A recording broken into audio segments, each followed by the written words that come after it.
나는 우리 집에 천사 같은 누나가 하나 있어요. 천사예요. 올해 환갑이에요. 이 누나가 평생 살면서 한 번도 싸운 적이 없어요. 그리고 우리 첫째 형, 둘째 형도 평생 한 번도 싸운 적이 없대요. 실질적으로 우리 어머니도 천사라고 그러고 모든 사람들이 다 천사라고 그래요. 더욱이 내가 신학교 막 들어갔을 때 어머니 아버지 성당에 안 다니셨어요. 물론 누나도 성당에 안 다녔죠. 방학 때 가방을 싸들고 집에 가면은 어머니가 이렇게 말하십니다. 어딜 집에 들어오느냐고. 너 같은 자식 둔 적 없다고. 나가라고. 그럼 나는 뒤도 안 돌아보고 그 가방을 들고 누나네 집으로 갔어요. 그럼 누나가 100년 손님 맞이하듯이 나를 맞이해 줬어요. 조카가 3살, 5살 있었는데 한 번도 나한테 귀찮은 내색을 한 적이 없어요. 맛있게 음식 차려주고 용돈도 많이 줬어요. 용돈도. 그러니까 저는 신학생 때도 그렇게 집에서 쫓겨나고 다녔는데도 택시 타고 다녔어요. 저는 버스 안 타고 다녔어. 누나가 용돈을 많이 줘갖고 그렇게 천사 같은 누나, 천사 같은 누나. 그리고 세월이 30년이 흘렀어요. 그리고 누나는 환갑이 됐어요. 근데 가만히 올해 3월 달에 생각을 해보니까 천사 같은 누나한테 한 번도 내가 잘해준 적이 없어. 말로만 천사 같은 누나, 천사 같은 누나 그랬지. 그래서 이번 3월 달에 제가 크게 마음을 먹고 누나 통장에 1,000만 원을 선물로 보내줬어요. 1,000만 원을. 좀 마음이 좀 위로가 되잖아요. 나도 이제 누나한테 잘해줬으니까. 여러분들이 박수를 쳤지만은 사실은 박수 칠 일이 아니에요. 이제 7월 11일이 내 영명축일인데 베네딕도 우리 누나는 내 영명축일 때 20년 동안 매년 100만 원씩 꼭 예물을 갖고 왔어요. 매년 예물을. 그러니까 나는 아직도 누나한테 받은 거 반도 못 갚은 거예요. 여러분들도 인생을 살면서 여러분들한테 잘해준 사람들이 있을 거야. 그렇죠? 네, 부모든 형제든 친척이든 아니면은 성당 같이 신앙생활 하는 사람이든 크게 베푼 사람들이 있을 거예요. 그렇다면은 그런 사람들한테 고마운 사람 그러다가 그 사람 죽어갖고 초상집에 가서 통곡하고 울지 말라는 거예요. 정말 고마우면은 이스라엘 성지순례 티켓을 하나 끊어주든지 아니면은 이미자 콘서트 티켓을 하나 끊어주든지 표현을 하라는 거예요. 표현을 하라는 거예요. 그리고 왜 우리가 죽는 게 억울하느냐 하면은 살아있을 때는 아무것도 안 하다가 꼭 내가 70이 돼갖고 암에 걸리면은 이 사람들 이렇게 말해요. 나는 억울해서 못 죽는다고. 살아있을 때는 아무것도 안 하다가 암 딱 걸리면은 그때부터 사는 게 소중한 거야. 그러니까 암에 걸려갖고 사는 거 소중하지 말고 암 걸리기 전부터 소중하게 사세요. 먹고 싶은 거 있으면 사 먹고 여행 다니고 싶으면 다니고. 저는 6년 전 4월 6일 날 위암 수술을 했어요. 위를 3분의 1을 잘라냈어요. 물론 큰 수술은 아니었어요. 3분의 1을 잘라냈지만 위치가 정가운데였기 때문에 위로 5cm 아래로 5cm를 잘라야 된대요. 그러니까 우리가 위가 15cm 정도 된대. 그러니까 10cm는 잘라내야 되니까 위로 5cm 아래로 5cm 잘라내야지 전이가 안 되고 그런다니까. 뭐 자르라고 그랬어요. 뭐 괜찮지 뭐 산대는데 그거 10cm 잘라내는 거 어때? 잘라내라고 그랬어요. 그런데 수녀님이, 저를 담당하던 수녀님이 신부님 같은 분 처음 봤대요. 왜 처음 봤냐 그러니까 무섭지 않냐. 뭐가 무서우냐. 내가 2월 달에 진단을 받았는데 수녀님한테 그러더래. 내 수술 날짜 언제냐? 4월 6일이라고. 내가 강의 몰아서 4월 3일까지 강의하고 4월 3일 날 밤에 들어가겠다. 그리고 수술 끝나고 4일 만에 나 강의가 있어서 나가겠다. 나갔어요. 그랬더니 또 수님 전화 왔어. 신부 왜 병원 안 오느냐고. 내가 병원을 왜 가냐 그러니까 요즘 수술하면 호치켓으로 찍어요. 이 자르는 거 이렇게 15cm 정도 자른 거 이거 호치켓으로 찍어요. 그 호치켓을 띠로 왜 안 오느냐고. 내가 거기 갈 시간이 어디. 내가 집에서 가위로 다 잘랐다. 걱정하지 말아라. 걱정하지 말아라. 그랬더니 수녀님이 신부님 무섭지 않냐고, 두렵지 않느냐고. 죽는 거 전이 되고 그럴 수 있는데 신부님 너무너무 자연스럽게 어떻게 그렇게 하나도 무섭지도 않고 걱정도 하지 않고 자기 귀찮게도 안 한다는 거예요. 전들 왜 밤에 걱정하지 않았겠어요? 전들 왜 고민하지 않았겠어요? 죽으면 어떻게 하나 걱정했죠. 그런데 46년의 인생을 돌아보니까 50개 나라를 다녔더라고요. 50개 나라를 원도 한도 없이 돌아다닌 거예요. 한도 한도 없이. 그리고 본당 신부 2번을 했는데 정말 교우들 원도 없이 사랑했고 사랑받았고 5년 2번을 본당 신부를 했는데, 그리고 평창에 들어가서 산지 6년, 46살 땐 6년 7년째 됐는데, 생각해보니까 우리 천주교 교우들만 평창에 오는 게 아니에요. 개신교 신자들, 불교 신자들, 한 번은 한 5명이 와갖고 책 사인을 해주는데 세례명 되려니까 세례명이 없다는 거. 왜 세례명이 없냐 그러니까 자기네들 개신교 신자라는 거예요. 근데 어떻게 5명이나 몰려가려니까 자기네는 내 팬이라는 거예요. 그래서 자기네들 온다는, 정말로 한 번에 200명씩 올 때 개신교 신자들이 평균 5명에서 10명이 와요. 개신교 신자들이 평균. 그리고 뭐 전 세계에서 우리 교포들 다 오고, 모든 교우들한테 이렇게 행복 나눠줬으면 됐지. 뭘 내가 또 가만히 생각해보니까 내가 또 올해 한 20년 더 산다고 한들 인류를 구원할 것도 아니더라고. 보니까 별로 달라질 것도 없더라고. 내가 오래 산다고 그래도 뭐 이 정도 가도 되겠다, 이런 생각이 들었어요. 그래서 뭐 별로 이렇게 뭐 가는 것에 대해서 막 애타거나 억울한 게 없더라고요. 딱 하나 마음에 걸리는 게 있었어요. 어머니 아버지 너무 오래 살아, 좀 빨리 갔으면 내가 좀 편안할 텐데. 저는 그래서 수술하고 난 다음에 부모님한테 연락했어. 나 위암 수술했다고. 뭐 좋은 게 있다고 그걸 연락을 해. 내가 부모님한테 앞서는 거 하나가 마음에 걸렸지 다른 건 하나도 마음에 걸리는 거 없어. 언제든지 떠날 수 있어. 언제든지. 예. 여러분들 오래 사는 게 좋아요? 막 75살서부터 90살까지 막 치매 걸려갖고 막 벽에 똥칠해가면서 막 자식들 서로 원수 만들고 막 이 요양원 저 요양원 떠돌아다니면서 오래 사는 거 좋아요? 그건 사는 게 아니에요.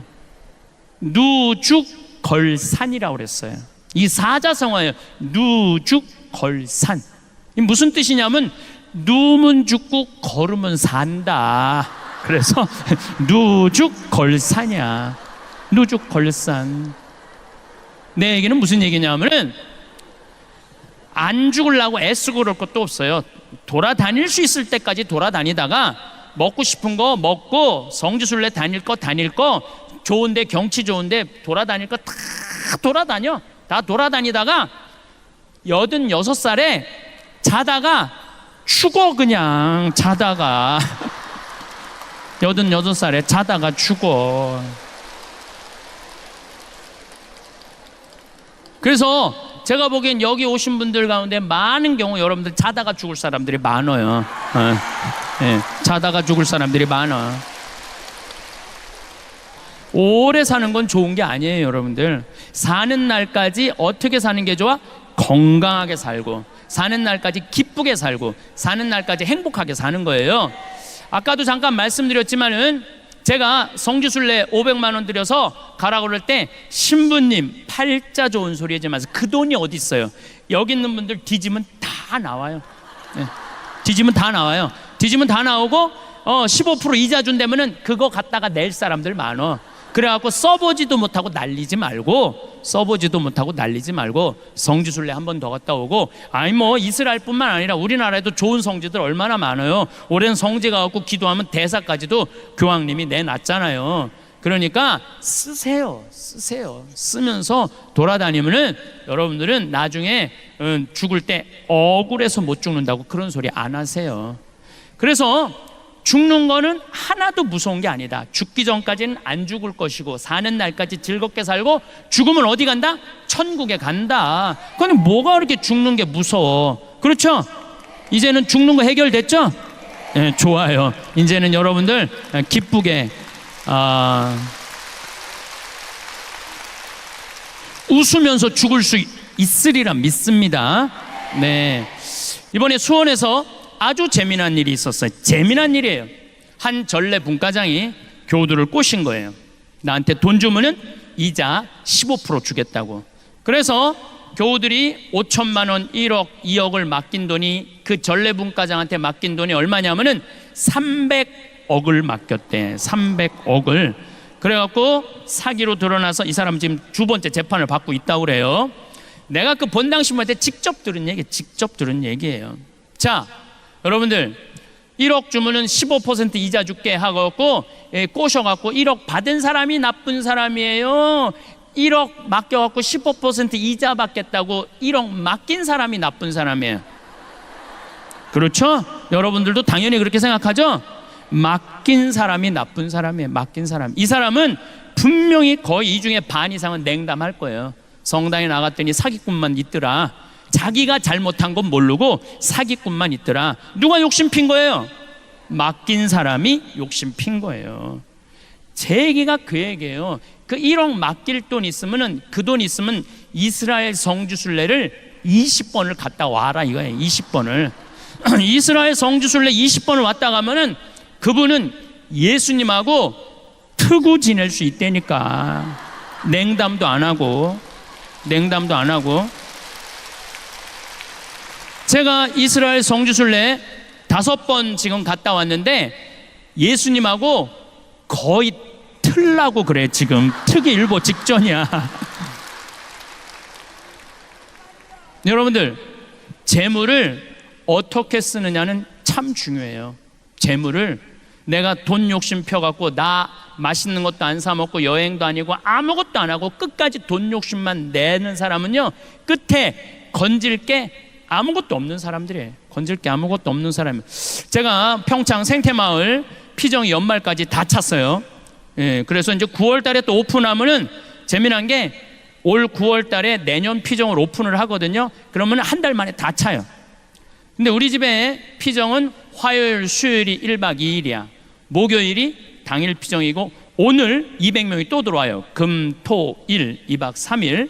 2박 3일인데 어떤 사람들이 제일 행복한가 봤더니 금, 토, 일 오는 사람들이 제일 행복한 사람들이야. 왜 금, 토, 일 오는 사람들이 행복한가 가만히 봤더니 밥을 무려 6끼를 안 하더라고. 밥을 6끼를 안 하더라고.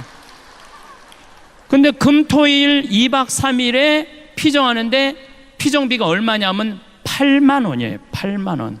8만 원에 이틀 밤 자고 6끼 밥 먹고 두부 만들고 찰떡 만들고, 또 보니까 이분들이 새벽에 아침에 일어나갖고 럭셔리하게 산책을 하더라고. 럭셔리하게. 또 아침 먹고도 얼마나 우아하게 커피를 마시는지 몰라. 왜 그런가 했더니 설거지를 안 하잖아. 설거지를. 그러면은 60년, 70년 사신 분들, 가만히 보면은 여기 계신 분들 60년, 70년 살았다면 여러분들 보통 한 집에서 40년 살림살이 하신 분들이에요. 그러면은 살림살이 하는 주부가 한 달에 노동 가치가 300만 원이래. 300만 원. 그러면은 10년이면은 3억이에요. 40년이면 12억 원어치 일을 한 거야. 12억 원어치 일하고 그 자기를 위해서 8만 원을 못 써? 벌벌 떨고 이거 아까워서 이거 가나마나. 그게 인생을 헛사는 거예요. 그런 분이 딱 암에 걸려갖고 나 인생을 돌아와서 나 억울해서 못 죽는다. 난 고생만 했다. 난 그런 사람들이 안타깝다는 거예요. 호강하려면 언제? 지금 하세요. 지금. 나중에 죽기 직전에 호강하려고 애쓰지 말고. 예. 그래도 죽는 게 싫어. 왜 죽는 게 싫으냐면 이 모양 이 꼴로 살다가는 죽어서 지옥에 갈까봐. 여러분들 사형수들이 왜 죽는 게 싫은 줄 아세요? 사형이 결정됐고 막 목매로 올라갈 때 왜 안 죽으려고 뻗팅기는 줄 아세요? 왜 그러느냐면 죽어서 어디 갈 거라고 생각해? 지옥에 갈 것 같아갖고. 지금 살아있을 때는 천당 지옥이 결정되지 않았잖아요. 근데 마태복음, 얘네들이 또 성서는 잘 알아요. 마태복음 25장에 이 왼쪽에 있는 사람들한테 악마와 그의 졸도들을 가두려고 준비한 영원히 꺼지지 않는 속으로 가라. 그러니까 영원히 꺼지지 않는 불구덩이 속에 떨어질까봐 안 죽으려고 그러는 거예요. 안 죽으려고. 근데 92년에서부터 97년 사이에 죽었다 살아난 사람이 미국에서 무려 1,500만 명이에요. 1,500만 명. 작년에 한국에서 죽었다 살아난 사람이 몇 명이냐면 680명이에요. 공식적으로 국가에서 발표한 거예요. 사망 선고했는데 살아난 사람이. 우리 수원교구에 1년 후배 신부가 지난 3월 달에 심장마비로 죽었어요. 배드민턴 치다가. 그래갖고 별짓을 다 했는데 안 살아났어요. 근데 마침 그 배드민턴장에 심장 충격기가 있어서 그거 가지고 살아났어요. 이게 죽었다가 살아난 사람들이 많은 거예요. 이렇게 죽었다가 살아난 사람들이 살아 딱 깨어나갖고 이상한 말을 하기 시작하는 거예요. 무슨 말을 하느냐면은 내가 죽었더니 하늘나라 갔다 왔다. 하늘나라를 가는데 가는 그 속도가 어마어마하게 빠르대요. 어마어마하게. 근데 이렇게 보면은 인생 뒤가 다 보인대. 뒤를 보이는 순간 자기가 잘못한 거 잘한 거 한순간에 자기가 다 판단한대요. 그러니까 하느님이 심판하는 게 아니야. 예수님이 그랬죠. 내가 심판하는 게 아니라 내 말에서 나오는 말씀이 심판한다고 그랬잖아요. 그 말씀에 따라서 한 사람은 천당 가는 거고 자기가 알아. 여기도 다 자기가 알아. 다 알아. 다. 남은 몰라도 자긴 다 알아. 자기가 올라가면서 결정한대요. 올라가면서. 하늘나라 올라가면은 기가 막히게 아름다운 정원, 아름다운 음악, 아름다운 향기, 기가 막힌 향기. 그리고 하늘 한가운데 하느님으로부터 오는 빛을 보는 순간 그 존재의 충만함을 느낀대요. 존재의 그게 바로 지복, 직관이야. 천국에서 최고 행복한 것, 최고의 복은 직관, 하느님을 직접 보는 거예요. 여러분들 하느님 직접 보면 행복할 것 같아요? 안 행복할 것 같아요? 환장할 거예요. 환장. 행복 정도가 아니라 하느님을 직접 보면은. 토마스 아퀴나스 성인이 숨마 테올로족이라고 신학 대전을 쓰셨는데 탈원 상태에서 하느님을 만나요. 살아있을 때 이렇게 말해요. 내가 하느님에 대해서 알고 있는 건 지푸라기에 불과하다고. 하느님을 만나보니까 무한하고 어마어마한 분이라고. 나는 더 이상 살고 싶지 않다고 탈원 상태 3개월 후에 죽어요. 그러니까 구약성서에서 하느님 보면 죽는다는 말이 그 말이야. 혹시 여기 있으면서 나 하느님 한번 보면 원이 없겠다 그런 분들 봐요. 근데 조건이 있어. 보면 죽어. 너무너무 좋아갖고 이 세상 사는 게 사는 재미가 하나도 없다니까요. 그만큼 좋다는 거예요. 그런데 이 사람이 심장마비로 뭐 물에 빠져 이제 죽었는데 이 사람 하늘나라에서 그리고 죽은 형제 친척들 아름다운 빛을 비치고 있어서 너무 좋은데 살아있는 사람들이 이 사람 심장마비로 죽었다고 그걸 그냥 심폐소생술을 하고 막 이 심장 충격기를 대서 살려내는 거야. 너무너무 하늘나라에서 영원히 있고 싶은데 육신을 살려내면은 돌아와야 된대요. 돌아와야 된대. 오고 싶지 않아도. 그래서 돌아와갖고 이 사람들이 말을 하기 시작하는 거야. 말을 하게. 내가 하늘나라를 봤다. 근데 한두 명이 얘기하는 게 아니야. 수많은 사람들이 얘기를 하니까 대개 죽은 사람 살려내기가 제일 쉬운 게 심장병 환자를 살려내기가 제일 쉽대요. 그래서 심장 전문의들이 2,000명을 찾아가서 물어본 거야. 당신 정말로 어떻더냐? 그랬더니 경험을 얘기를 한 거야. 내가 그 책 CD 미국 가갖고 다 사갖고 와서 읽고 있어요. 근데 거의 12가지 공통적인 경험을 하고 오는 거예요. 하늘나라에 대한 환상적인 경험을. 근데 죽은 사람의 90%는 하늘나라를 경험하고 오고 10%는 지옥을 경험하고 오는 거예요. 그러면 웬만하면은 천국에 간다는 얘기예요. 웬만하면. 아니 여기 강의 듣겠다고 지금 이 더운 날 그냥 여기까지 그냥 여기 와갖고 하루 종일 피정에 참가하고 어제부터 오신 분들, 여러분들은 지옥에 가고 싶어도 못 가요. 나는 확실히 그렇게 믿어요. 여러분들은 지옥에 가고 싶어도 못 가요. 저는 매년 똑같은 주제로 강의를 합니다. 2년 전에는 죽음 껴안기, 작년에는 삶 껴안기, 올해는 자신 껴안기라는 주제로 이렇게 강의를 하고 있습니다. 이게 쭉 연관성이 있기 때문에 이렇게 강의를 하고 있습니다. 아마 올해는 출판사에서는 삶 껴안기라는 책이 아마 나오리라 생각을 합니다. 우리 인간한테 죽음의 문제만 해결되면은 사는 게 편안해져요. 죽음의 문제만 해결되면은. 근데 한국 사람들은 참 죽는 거 싫어하죠. 참 죽는 거 싫어해요. 어떻게 해서든지 안 죽으려고 그래요. 어떻게 해서든지 안 죽으려고. 만약에 우리 동네에 공동묘지가 들어온다면은 난리도 아니에요. 띠두르고 결사반대. 여기 빨간 뭐 글씨 쓰고 6.25는 난리도 아니에요. 반대하는 거 보면은. 근데 유럽이나 미국에 가보면은 공동묘지가 다 동네 한가운데 있어요. 제가 외국에 이렇게 강의를 가보면은 필라델피아에 한번 간 적이 있었는데 공동묘지를 하루에 10번도 더 보는 거예요. 계속 동네 한가운데 있으니까 일리가도 보이고 전리가도 보이고 공동묘지를 안 볼 수가 없더라고요. 그러니까 죽음이라는 것이 멀리 있는 게 아니라 생활 가운데 있는 거죠. 그래서 그 사람들은 죽음에 대해서 이렇게 막 몸서리 쳐지게 거부하는 내용이 아니라 죽음은 우리 가까이에 있는 거구나, 그런 생각을 하시는 것 같아요. 그런데 우리나라 사람들은 만약에 우리 집안 식구에 누가 암이 걸렸다 그러면은 그 집은 벌써 초상집이야. 초상집. 그 집은 또 본인이 암에 걸렸다 그러면은 이미 죽음을 땡겨서 이미 거의 죽어 있는 상태야. 본인이 암에 걸렸다는 표정을 봐도 보면은.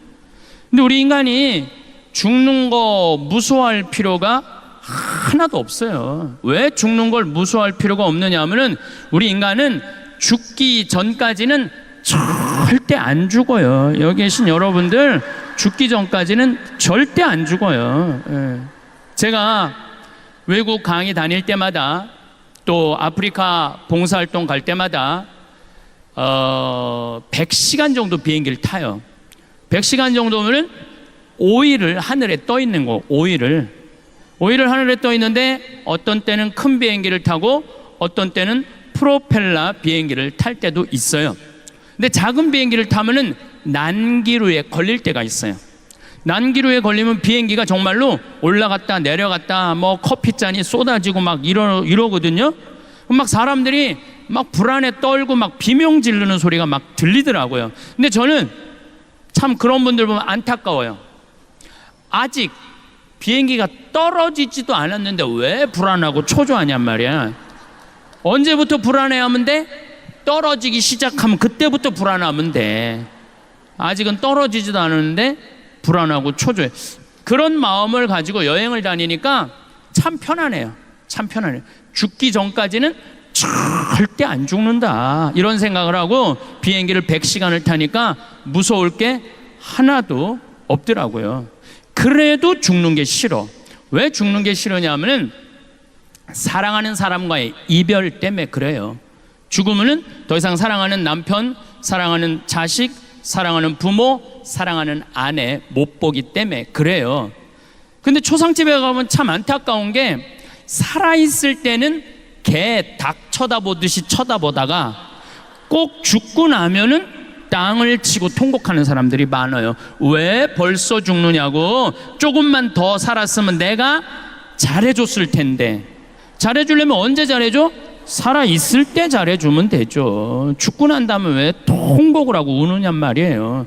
제가 평택에서 본당 신부할 때 중풍 걸린 할머니가 한 분 계셨어요. 70살이었는데 신부님, 한 달에 한 번 나 찾아오는 건 신부님밖에 없어요. 아들이 하나 있는데 10년 동안 한 번도 안 찾아왔다는 거예요. 한 번도. 너무너무 내가 고맙다는 거예요. 근데 그 할머니가 돌아가셨어요. 초상집에 갔는데 그 영정사진 앞에서 통곡을 하고 우는 자식이 하나 있더라고요. 10년 동안 안 찾아온 자식이. 그런데 그 자식이 내가 잊지를 못해, 이렇게 말하더라고요. 왜 벌써 죽느냐고. 조금만 더 살았으면 내가 돈 벌어서 효도했을 텐데. 저는 속으로 그 자식 보러 이런 생각을 했어요. 너는 엄마가 80에 죽어도 똑같이 말할 자식이야. 80이 10년 후에 죽어도 왜 벌써 죽느냐고. 조금만 더 살았으면 내가 돈 벌어서 효도했을 텐데. 혹시 여기 계신 여러분들 자식들 가운데 지금 찾아오지도 않고 용돈도 안 주고 효도도 하지 않는 자식들 있어요? 저 자식이 나중에 돈 벌면 나한테 효도하겠지 라고 기대하고 있는 분들은 어린 반푼어치도 없는 생각을 하고 있는 거예요. 지금 효도하지 않는 자식은 나중에도 효도하지 않아요. 프란치스코 교황님이 올해 자비의 해를 선포하셨어요. 아시죠? 네, 올해는 은사가 많은 해예요. 자비해를 선포하셨는데 교황님이 자비해를 선포하면서 책을 한 권 내셨어요. 근데 제가 그 책을 읽어보니까 맨 앞에 아주 재미난 얘기 두 가지를 하셨어요. 하느님이, 예수님이 얼마나 자비로우신 분이냐. 요한복음 4장 8장 얘기를 해요. 요한복음 8장에 간음한 여자 얘기가 나와요. 여자가 간음을 했어. 사람들이 돌로 쳐 죽이려고 그래. 요즘 어젠가 그제도 박유천이라는 스타가 어떤 여자하고 어쩌고 저쩌고 온 국민이 관심이 많고 죽일 놈 살릴 놈 막 그러잖아요. 그래갖고 돌로 쳐 죽이려고 그래. 근데 예수님이 나서서 돌로 치지 마라, 이 사람. 내가 보호할 거야. 참 이거 보통 용기가 아니에요. 다 쳐 죽이려고 그러지.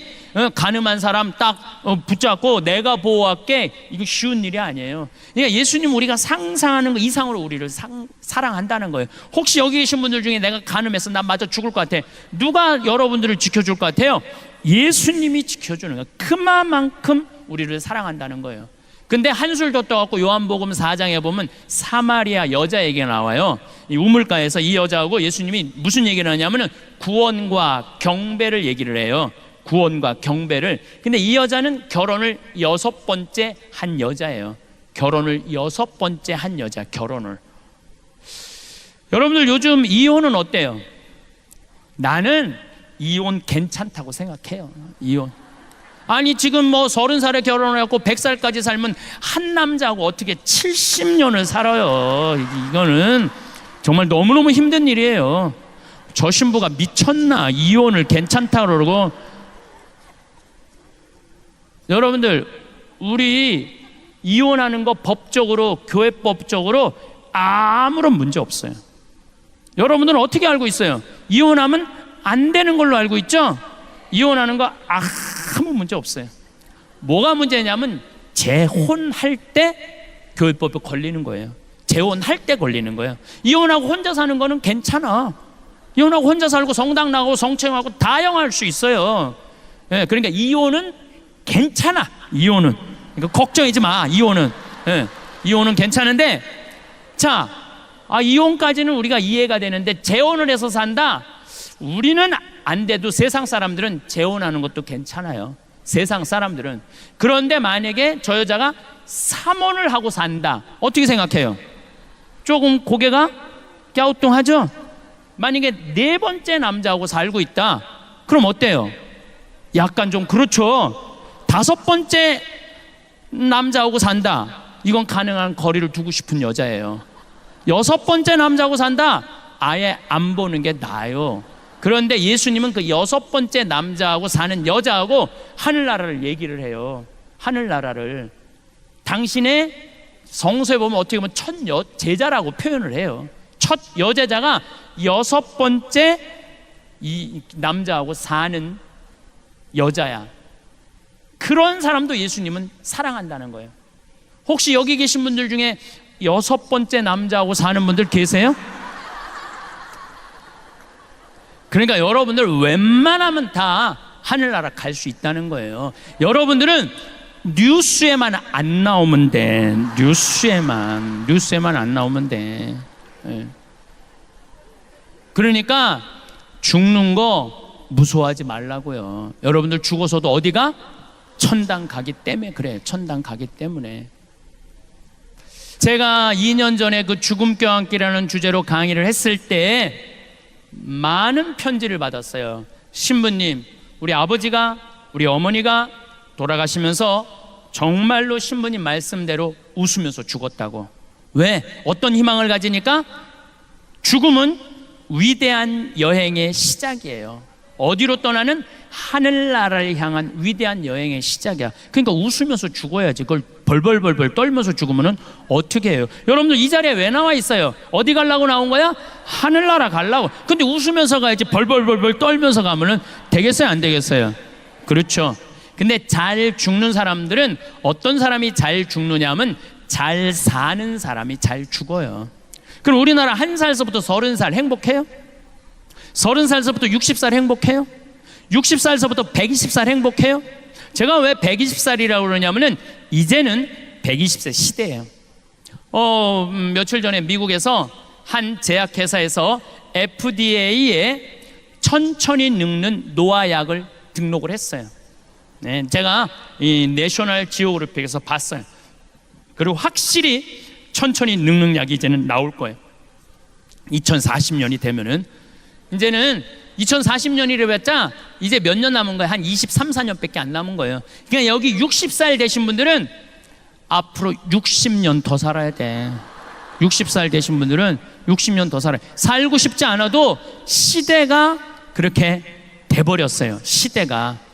그러면은 1살서부터 30살은 뭐 해야 되는 나이냐면은 엄마 아빠랑 친구들이랑 먹고 마시고 놀아야 되는 때예요. 저는 요즘 점점 이 생각이 많이 들어요. 인생에 있어서 가장 중요한 건 먹고 마시고 노는 일이에요. 만약에 이걸 못하잖아요? 그럼 죽을 때 이런 말을 해요. 나는 제대로 먹지도 못하고 마시지도 못하고 놀지도 못하고 난 억울해서 못 죽는다, 이 소리 하는 거예요. 인생에 있어서 가장 중요한 건 뭐냐면은 먹고 마시고 노는 일이에요. 누구하고 먹고 마시고 놀아요?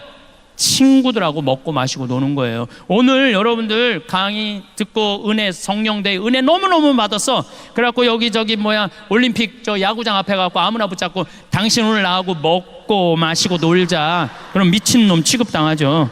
누구하고 먹고 마시고 놀아? 친구하고.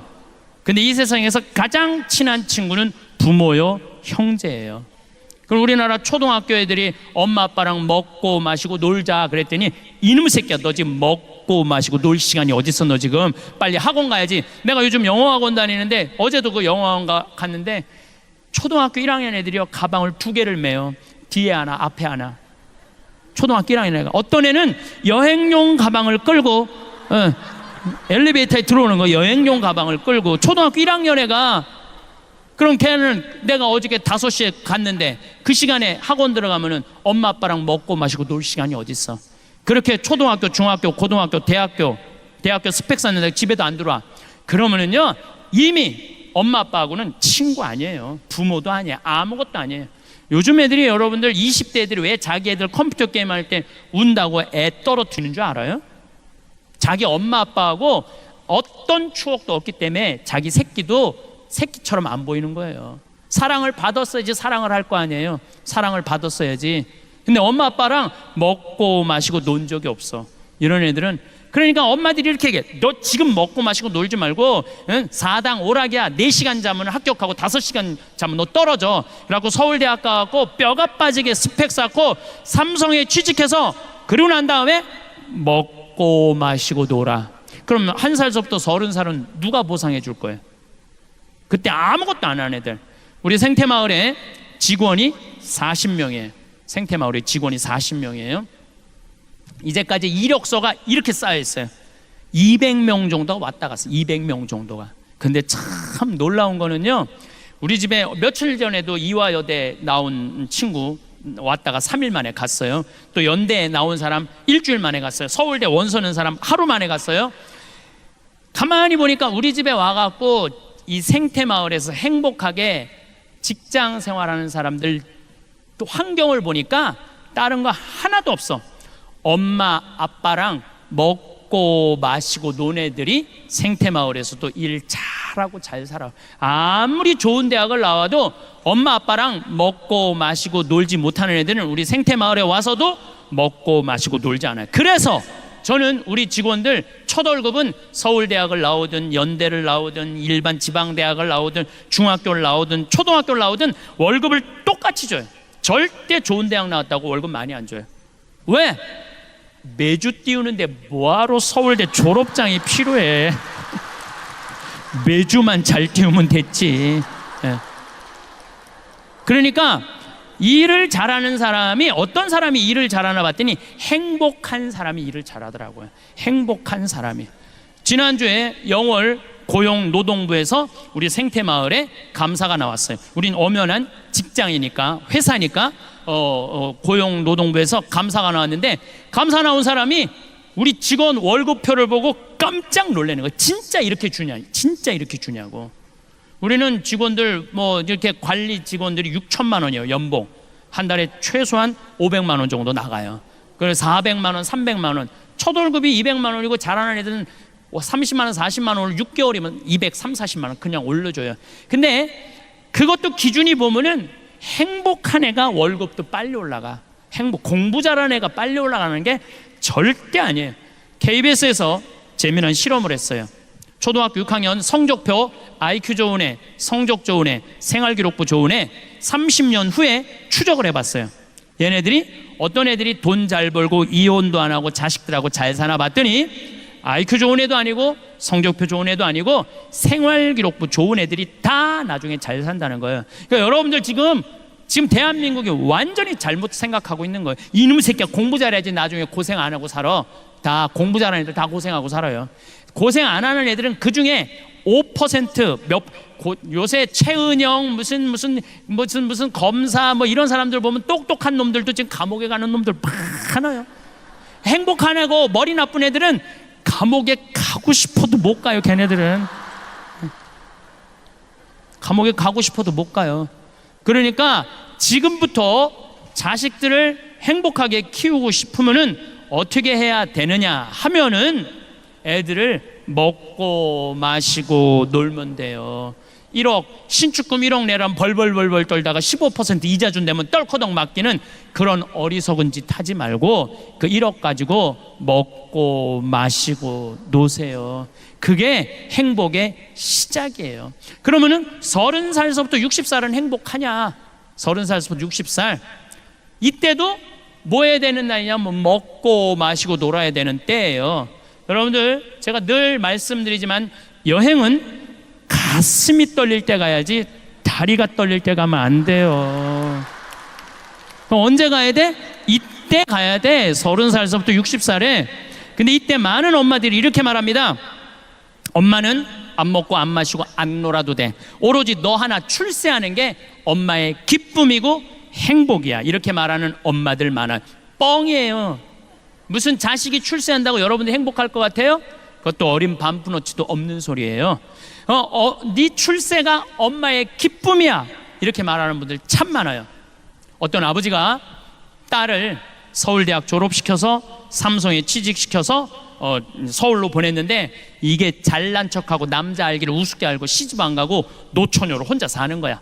서울에서 오피스텔 얻어서 설날 딸이 왔어요. 아버지가 속상하잖아. 이렇게 공부를 잘 가르쳐놨는데 혼자 사니까. 그래서 딸한테 아버지가 이렇게 말합니다. 네가 뭐가 부족해서 혼자 사냐? 시집 좀 가라. 그랬더니 아버지가 딸이 아버지를 쳐다보면 아버지 한심한 소리 하지 말라고. 뭐가 한심한 소리? 요즘 시집 가는 게 얼마나 힘드냐? 힘든 줄 아느냐? 그랬더니 아버지가 뭐가 시집 가는 게 힘드냐? 그랬더니 딸이 한다는 소리가 아버지 대통령도 못 간 시집을 내가 어떻게 가?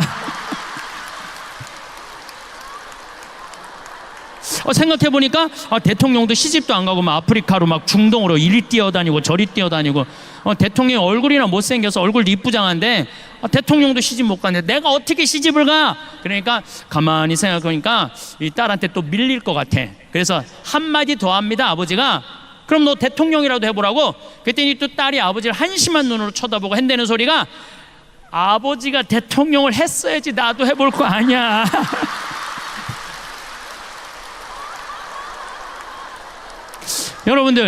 여러분들은 자식들을 대통령 되라 그러기 전에 자식을 대통령을 만들고 싶으면 여러분들이 먼저 대통령이 돼야 돼요. 자식을 출세시키고 싶으면 누가 먼저 출세해야 돼? 여러분들이 먼저 출세를 해야 돼요. 자식을 행복하게 키우고 싶으면 누가 먼저 행복해야 돼? 여러분들이 먼저 행복해야 돼요. 애가 10시까지 공부하고 왔는데 엄마는 그냥 머리에 하얀 띠 두르고 왔어? 엄마는 안 먹고 안 마시고 안 놀아도 돼. 너 하나 행복하는 게 엄마의 소원이야. 그런 평생 인상 쓰고 사는 엄마한테 자식 자라니 자식이 행복할 수 있겠어요? 행복할 수가 없어요. 저는 요즘 우리 교회 우리 수원교구도 그렇지만 청소년이 문제라고 그러는데 난 거기에 동의할 수 없어요. 청소년이 문제가 아니에요. 누가 문제냐면은 청소년을 키우는 부모들이 문제예요. 청소년이 성당을 안 나온다고 그러는데 그것도 내가 보기에는 청소년들의 문제가 아니에요. 부모의 문제예요. 여러분들 중학교, 고등학교만 올라가면은 어떻게 해요? 은근히 애가 엄마 내일 월요일 날 시험인데 나 도서관 가야 돼. 그러면은 부모가 나 너 시험 못 봐도 돼. 나 너 꼴등해도 돼. 하지만 주일미사 빠지는 건 엄마는 용서 못 해. 너는 신앙이 이 세상에 살면서 가장 중요한 거야. 너 꼴등해도 돼. 너 미사 나가. 이러면은요 애들 다 성당 나가요. 근데 여러분들 은근히 중학교만 올라가면은 눈 감아요. 타협하는 거예요. 타협하는 거예요. 중학교, 고등학교 때는 네가 대학 들어가야 되니까 성당 잠깐 쉬어. 영원히 쉬는 거, 영원히 쉬는 거예요. 그러니까 애가 문제가 아니라니까요. 그 애를 키우는 부모가 문제예요. 여러분들 자식들 구원받고 싶으면 누가 먼저 구원받아?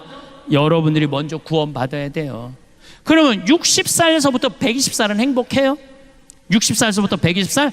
나는 자식 출세하는 것만 봐도 내 행복이야 라고 말하는 분들 늙어봐요. 절대 그렇지 않아요. 어떤 욕심이 생기느냐 하면은 자식이 좋은 대학 다니고 좋은 직장에 취직하잖아요. 그럼 바라기 시작해요. 보상 심리가 생겨요. 저렇게 잘 컸는데, 저렇게 잘 나가는데 내가 갈비가 먹고 싶으면 저 자식이 와서 사주겠지, 이런 생각을. 내 주머니에 돈이 있어도 안 사 먹어요. 자식이 와서 사줄 때까지. 내가 사 먹는 건 자존심 상해. 왜? 내가 저 자식을 저렇게 잘 키워놨는데 저 자식이 와서 사줘야지, 이런 생각을 해. 내 주머니에 돈이 있어도. 근데 여러분들 자식이 무당이에요? 막 일하다가 오늘 엄마가 갈비가 먹고 싶네? 내가 가서 사줘야지, 이렇게 생각하는 자식은 대한민국에 한 명도 없어요. 지금 갈비 먹고 싶은 거 누구만 알아? 나만 아는 거, 나만. 그럼 누가 사줘야 돼? 내가 사줘야 돼. 내가. 누구 돈으로? 내 돈으로. 무슨 돈으로? 집 잡혀서. 그러면은 다 해결되는 거예요. 그런데 절대 자기 돈으로 가서 안 사 먹어요. 그리고 끊임없이 원망해요. 끊임없이 자식들 욕해요. 그리고 자기 인생까지 인생 헛살았다고 그래. 참 어리석은 사람들이에요. 제 강의를 듣고 그래, 내 돈으로 사 먹으면 되지. 그리고 내 돈으로 사 먹은 분들이 나한테 편지하고 찾아오고, 심지어는 개신교 신자들은 용돈도 갖고 와요. 뭐 지난주에 100만 원, 200만 원 받아서 개신교 신자한테 찾아와서. 그런데 그거 뭐 돈 받았다고 박수 받으려고 그러는 게 아니에요. 자, 그분들이 나한테 하는 얘기, 공통적인 얘기 두 가지가 있어요. 첫 번째, 내 돈으로 사 먹어 보니까 자식 원망을 안 하게 되더래요. 찾아오거나 말거나 원망을 안 하게 되더래요. 두 번째, 내 돈으로 내가 사 먹어 보니까 남은 인생은 누가 책임질 수 있다? 내가 책임질 수 있다는 생각이 들더래요. 여러분들 60살서부터 120살까지 자식이 효도하지 않으면 불행하고, 자식이 효도하면 행복해요? 왜? 내 60년의 인생을 자식한테 떠맡겨. 그것도 나쁜 거 아니에요? 여러분들 자식들 중에 태어나고 싶어서 태어난 자식이 있어요? 한 명도 없어. 한 명도. 여러분들이 좋아서 난 거야. 여러분들이 좋아서 난 거야. 그걸 기껏 키워놓고 너 남은 인생 60년 책임져. 얼마나 이기적인 생각이에요. 키워놓고 자립할 수 있으면 그걸로 끝내야 돼. 남은 인생은 누가 책임져야 돼? 내가 책임져야 되는 거예요. 여러분들은 자식 생각하면 막 행복하고 기분 좋고 뭐 때로는 마음 아프고 그러죠. 요즘은 과학이 발달해갖고 뇌 촬영이 가능하대요. 사랑의 감정이 촬영이 가능하대요. 요즘은 기가 막힌 세상이 된 거예요. 그래서 부모가 자식 사진을 이렇게 바라볼 때 뇌 촬영을 해보니까 전기가 팍팍팍팍 튄대. 잘된 자식은 자랑스러워서 팍팍팍팍 튀고, 못된 자식은 안타까워서 팍팍팍팍 튄대요. 직접 실험을 뇌 촬영을 해본 결과. 그런데 자식이 부모 바라볼 때 뇌 촬영을 해보니까 아무 반응이 안 일어난대. 아무 반응이 안 일어난대요. 여기 계신 여러분들 지금 60, 70, 80 넘어가신 분들, 자식들이 지금 50, 60 되신 분들 많을 거예요. 그분들은요, 여러분들 살아있는지 죽어있는지도 모르는 경우도 많아요. 제가 말씀드리잖아요. 120살 먹은 엄마가 90살 먹은 아들이 너무너무 목소리가 듣고 싶어 힘겹게 전화를 했어요. 아들아, 나 네 목소리 너무너무 듣고 싶다. 너 요즘 밥은 잘 먹고 잘 지내니? 그럼 90살 먹은 아들이 당황한다니까요. 엄마가 아직도 살아있었나? 이제 당황한다니까요. 그쯤 되면은 부모가 살았는지 죽었는지도 몰라요. 이번 어버이날 때도 밥 굶은 할머니들 많을 거예요. 아침에 밥 하려고 그랬더니 할아버지가 애들 올 텐데 무슨 아침을 해. 그냥 놔둬. 올 때까지. 애들 오면 먹지 뭐. 그랬어. 근데 점심 때도 아무 연락이 없어. 어떻게 할까 여보? 그냥 귀양 기다리는 거 저녁까지 배 고파서 그냥 확 먹어. 그런데 저녁에 5시쯤 아들이 전화했어. 아버지, 내가 너무 바빠서 못 갔어요. 통장에 10만 원 넣어드릴게요. 맛있는 거 사서 드세요. 이미 기분 잡쳤어. 무슨 밥은 그냥 굶는 거예요. 그냥 어버이날하고 기다리지 말고, 누가 와서 사줄 거 기다리지 말고, 먹고 싶으면 누가 와서 사 먹어? 내가 사 먹으면 돼요. 내가 사 먹으면 돼. 사람의 마음속에는 때때로 보이지 않는 빚이 쌓입니다. 그것은 은행에서 빌린 돈도 아니고 누군가에게 받은 물건의 값도 아닙니다. 바로 하지 못한 말들입니다. 고맙다는 말 한마디를 하지 못한 채 시간이 흘러버렸을 때 그 말은 마음속에 무거운 돌처럼 남아 우리를 짓누릅니다. 사랑한다는 표현을 미루다가 영영 기회를 놓쳤을 때 그 후에는 평생을 따라다니는 그림자가 됩니다. 우리는 흔히 생각합니다. 나중에 시간이 나면 그때 가서 천천히 이야기하면 되겠지. 좀 더 여유로워지면 그때 마음을 전하면 되지 않을까. 하지만 삶이란 것은 우리의 계획대로 흘러가지 않습니다. 내일이 오늘과 같으리라는 보장은 어디에도 없습니다. 그래서 감정은 지금 이 순간에 표현되어야 합니다. 살아 숨 쉬는 지금 이 시간에 전달되어야만 그 온기가 상대방의 마음에 닿을 수 있습니다. 고마움을 느끼는 순간이 있다면 그 자리에서 바로 말해야 합니다. 사랑하는 마음이 있다면 오늘 표현해야 합니다. 내일로 미루면 그 감정은 조금씩 식어갑니다. 그리고 어느새 우리는 그 감정조차 잊어버리고 맙니다. 하지만 더 큰 문제는 상대방이 언제까지나 우리 곁에 있으리라는 보장이 없다는 것입니다. 어느 날 갑자기 그 사람이 떠나버리면 우리는 평생 그 말을 하지 못한 것을 후회하며 살아가게 됩니다. 이런 후회는 단순한 아쉬움이 아닙니다. 그것은 마음의 빚입니다. 갚을 수 없는 빚입니다. 이 빚은 우리의 마음을 무겁게 만들고 때로는 우리 자신을 용서하지 못하게 만듭니다. 그래서 우리는 살아있는 지금 이 순간에 충실해야 합니다. 현재의 관계에 진심을 다해야 합니다. 내일이 아닌 오늘 사랑하는 사람들에게 마음을 전해야 합니다.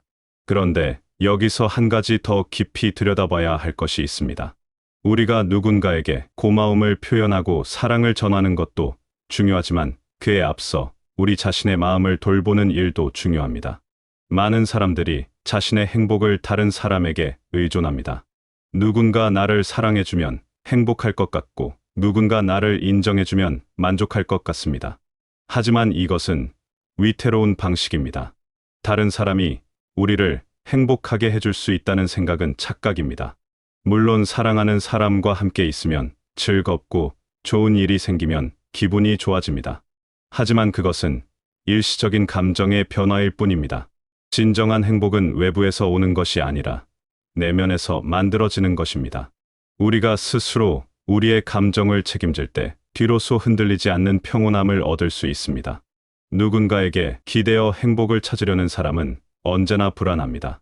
그 사람이 떠나면 어떡하지? 그 사람이 나를 더 이상 사랑하지 않으면 어떡하지? 이런 두려움은 끝이 없습니다.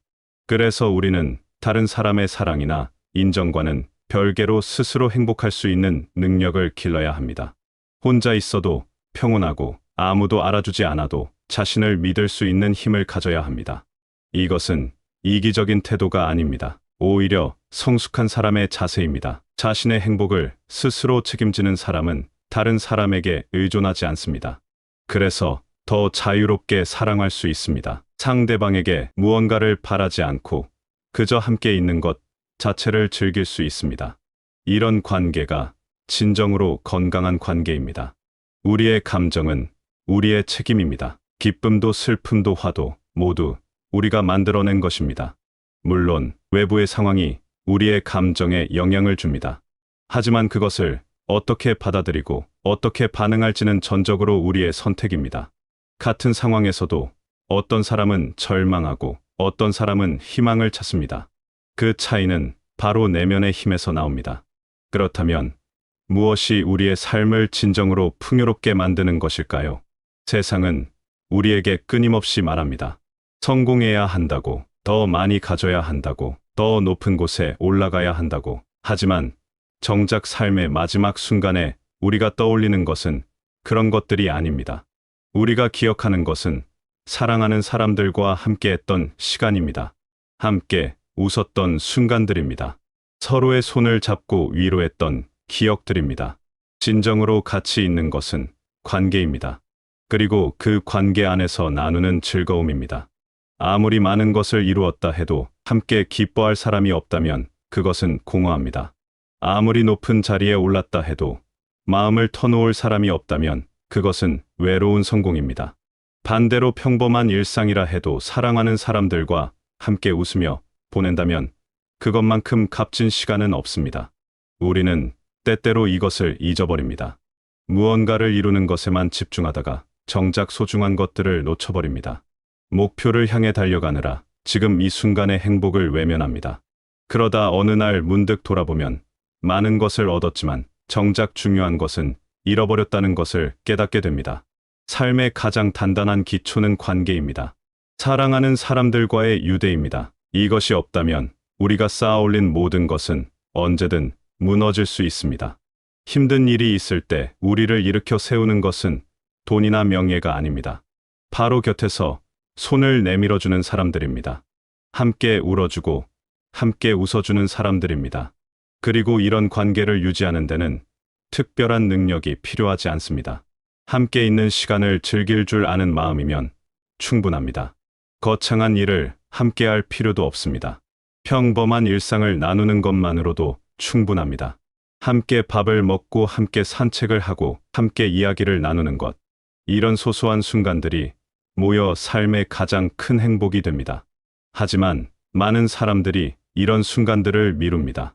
지금은 바쁘니까 나중에 시간을 내겠다고 합니다. 지금은 해야 할 일이 많으니까 나중에 여유가 생기면 그때 즐기겠다고 합니다. 하지만 그 나중은 언제 오는 것일까요? 정말 그 시간이 올까요? 우리는 늘 미래를 위해 현재를 희생합니다. 나중에 더 나은 삶을 살기 위해 지금 참고 견딥니다. 나중에 행복해지기 위해 지금의 즐거움을 포기합니다. 하지만 이렇게 계속 미루다 보면 어느새 인생이 다 지나가 버립니다. 그리고 뒤늦게 깨닫습니다. 행복은 나중에 오는 것이 아니라 지금 이 순간에 있었다는 것을.